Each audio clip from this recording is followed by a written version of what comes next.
Meditation and Spiritual Life, Swami Yatiswarananda. Avatar, the greatest teacher. The greatest teacher is, of course, the Avatar, the divine incarnation, who is able to bring illumination to thousands of people.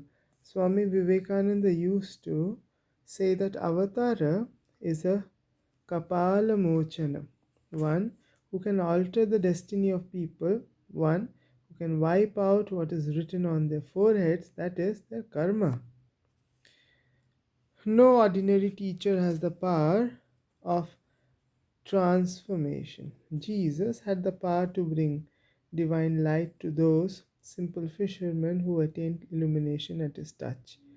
He also had the power to transform impure souls, whom people call sinners. When he told them, "Thy sins are forgiven, thy faith has made thee whole, go in peace," they at once felt freed from all impurities. But Jesus himself passed through initiation. What else was that scene of baptism in Jordan when we are told the heavens opened and he saw the Spirit of God descending like a dove and alighting upon him, and he heard a voice saying, "This is my beloved Son in whom I am very pleased." In modern times, an increasingly large number of people regard Sri Ramakrishna as an incarnation. He too received initiation from a human teacher.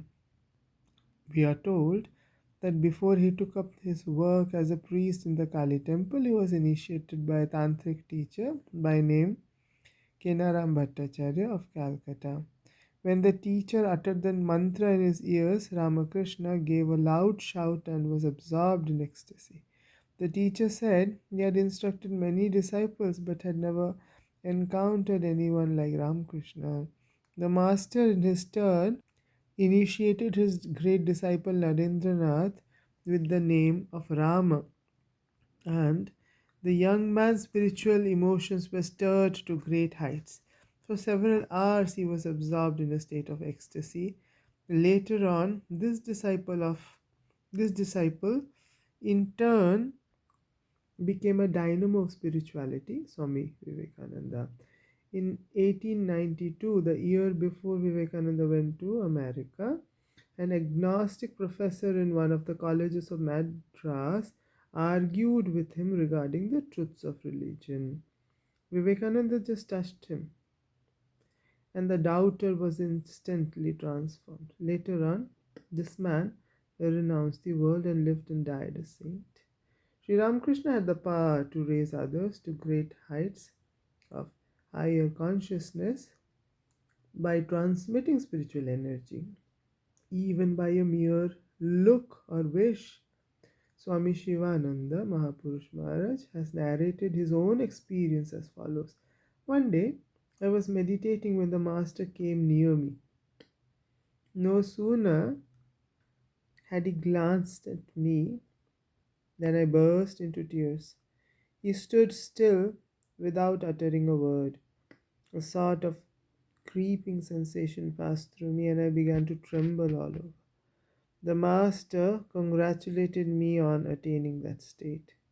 Later in life, Swami Shivananda himself, like many of his brother disciples, became a spiritual teacher of great power as he was when we met him.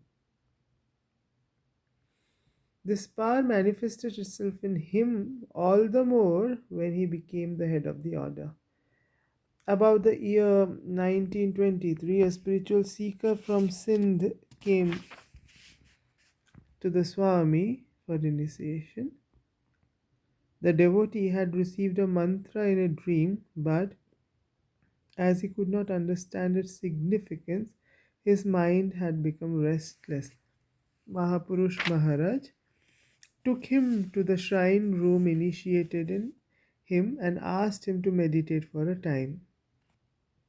Then the Swami returned to his room with his face radiant and his mind overpowered by divine emotion, for he knew that something significant was happening in the shrine. The new disciple had a wonderful experience. The moment he received the holy name, a new spiritual consciousness awakened in him. Tears started rolling down his cheeks, and he entered into deep meditation. When he returned to his Guru, he related how, through his grace, his heart was filled with divine peace. He said that the mantra given to him during initiation was the same mantra he had received in his dream, but only then he understood what it signified. Mahapurush Maharaj then told him, "My child, it is the Lord Himself who has blessed you today.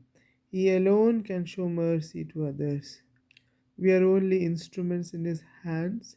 The Lord manifests Himself in the heart of the Guru and transmits spiritual power into the heart of the disciple. I have dedicated you to the Lord who has taken charge of your life and destiny."